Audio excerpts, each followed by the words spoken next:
So the oxidative phosphorylation, okay. So this is the we can say it is the last stage of the cellular respiration.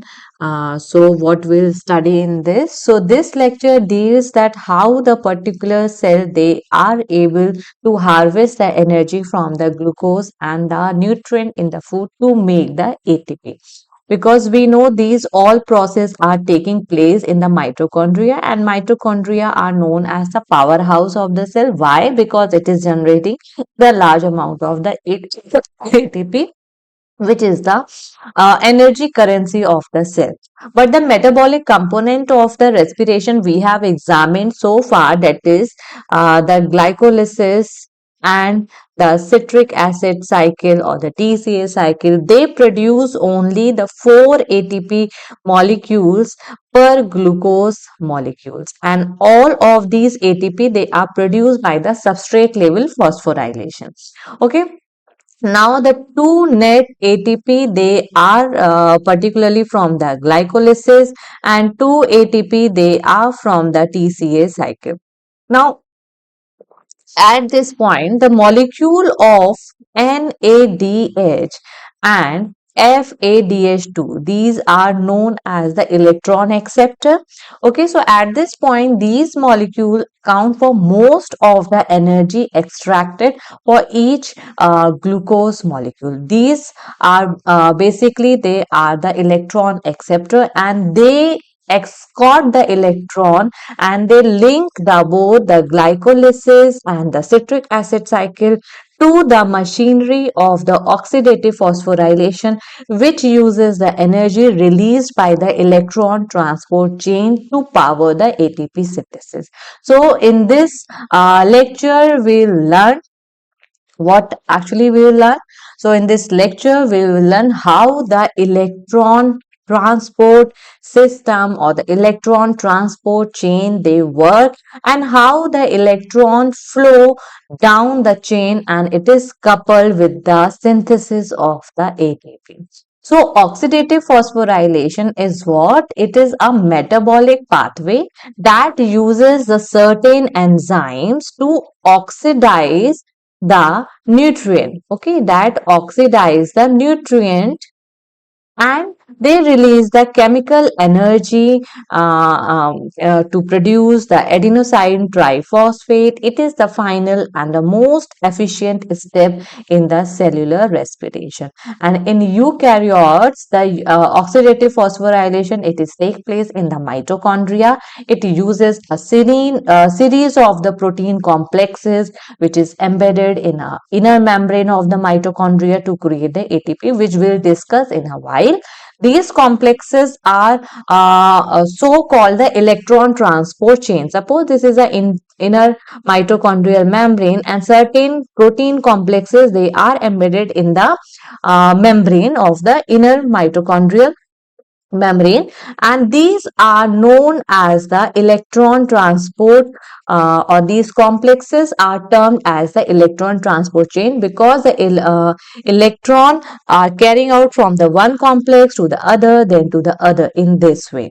Okay, so oxidative phosphorylation is one of the crucial for the survival and the growth of the living organism. It provides the cell with the energy they need to power their activities. Okay, so oxidative phosphorylation, why it is termed as the oxidative? Because it uses the elemental oxygen as the final electron acceptor, because it is traveling from various electron acceptor, but the final acceptor is the oxygen only. That is why it is termed as the oxidative phosphorylation. And as we know that oxygen is highly electronegativity negative metal, and it has a low molecular mass, making it more available in the atmosphere. So let's discuss what are these electron transport chain in the mitochondria. How is the pathway of this electron in the electron transport chain? So the upper diagram which we are actually seeing is the mitochondria, where the yellow part is the matrix, and they have the two membrane, that is the inner membrane is there, outer membrane is there, and the space between them is known as the intermembrane space. Okay, so this electron transport chain is basically occurring in the inner membrane only. Okay. So we have discussed the structure of mitochondria. They are bounded by the double membrane system consisting of the inner and the outer membrane, and some folds are there. These are the folds. The inner membrane, it is folded into the structure known as the cristae, and this increases the surface area of the mitochondria so that these reaction can take place very easily. So the folds of the inner membrane, that is cristae, they extend into the matrix, and the NADH is produced from the Krebs cycle in the matrix. Okay, so we know that the Krebs cycle or the TCA cycle, it is occurring here only, and it is producing what? NADH is producing in the matrix only.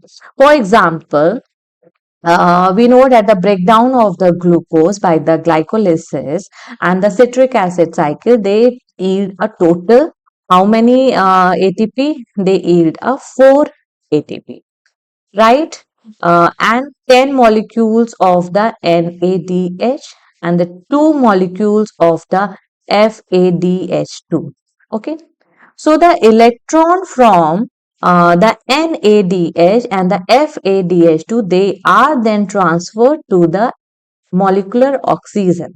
Okay, and the transfer of this electron to the terminal or the final acceptor, which is coupled by the formation of additional 34 ATP molecules by the oxidative phosphorylation, and oxidative phosphorylation occurring by a series of the reaction. Now let's see what are the different type of the reaction. So in the this diagram we can see that the electron from the NADH, okay, they are entering into the electron transport chain as the complex 1. This one is complex 1, the complex 2, complex 4, and the complex 5. Okay, so total 5 complex are working in the electron transport chain, and in this diagram we are able to see that the NADH, which is the electron entering from the NADH like here, and then it is transferred to the complex third by the coenzyme, that is the coenzyme Q, and then to the complex fourth with the help of the cytochrome C, where they are transferred to the molecular oxygen, and the electron transfer in the complex first, third, and